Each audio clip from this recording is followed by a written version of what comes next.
Qu'est-ce qu'il y a? Il se réveille avec la gueule de bois. Non, toi, qu'est-ce qu'il y a? Et dans la compile des bourrés du week-end sur Skyrock. Alors, ils ont trop bu, ils font la une de l'actu. Pato, Ouais. où est-ce que tu nous amènes ce matin? Voici le top 3 des gens qui ont trop bu pendant les vacances. Eh ben, Numéro 3. Diffoul, je t'emmène dans une ville que tu connais bien, Saint-Étienne. Qu'est-ce qui s'est passé à Saint-Étienne? Et il y a un conducteur qui avait rendez-vous avec une meuf en centre-ville. Et donc, malheureusement, il trouve pas son chemin. Donc, il finit par baisser sa vitre et puis dire excusez-moi, est-ce que vous connaissez telle adresse? Sauf que c'était la police. Donc, tout de donc, suite, oui, les agents ont remarqué chance. qu'il sentait très fortement l'alcool.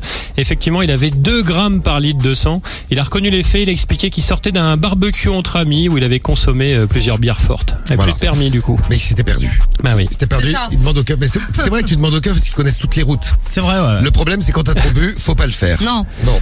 Bon, c'est passé à Saint-Étienne. Moi, je vous ai amené en vacances dans l'Aisne. Numéro 2. Ça s'est passé à 3h du matin dans l'Aisne. Il y a une famille qui est en vacances. C'est même un couple qui était incapable de retrouver le chemin de son mobil-home à 3h du matin. Donc il cherche dans le camping. Bon, il y a dans le mobil-home, en plus il y a les 5 enfants et donc là t'as le mari et la femme qui cherchent et ils cherchent en vain. Au bout d'un moment, le mec se dit je vais dormir dans les buissons, dans une allée. Bon. Inquiet qu'il fasse un coma éthylique, les vigiles du camping qui ont été avertis ont appelé les pompiers. Ils sont venus accompagnés par les gendarmes, les pompiers, parce qu'ils sont venus en délégation. C'est quand même la classe. Hein. T'imagines, tu t'endors dans un buisson parce que t'es bourré. Tu es recherché par les pompiers et les gendarmes en même temps. Bon, les fonctionnaires ont entendu les cris d'une femme au loin. C'était sa femme qui s'était perdue, qui elle avait en plus perdu son mari. Donc elle avait perdu son mobil-home, elle avait perdu son mari. La totale. Les deux ont été retrouvés dans le même état d'ébriété. Ils ont été ramenés à la maison. Ils ont retrouvé les enfants. Et par contre, le lendemain, ils ont dû aller faire un petit tour au poste pour répondre de leurs actes. Parce qu'ils ont quand même des responsabilités. Des responsabilités. Et puis déclencher l'avenue des gendarmes et des pompiers à 3h du matin. Alors qu'ils avaient autre chose à foutre. Ils étaient en train de prendre l'apéro, les gendarmes.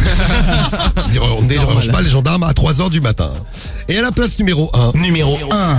Eh ben, je vous emmène dans les Bouches-du-Rhône, à Istres exactement, en pleine nuit. On a un gars qui entend du bruit à sa porte, il se lève, et là quand il ouvre la porte, il trouve un mec à poil en train d'essayer de forcer la porte de son appartement. Quelle belle surprise. Alors quand je dis à poil, il y a quand même une petite subtilité, il était vêtu uniquement d'un haut court en dentelle. Ah ouais.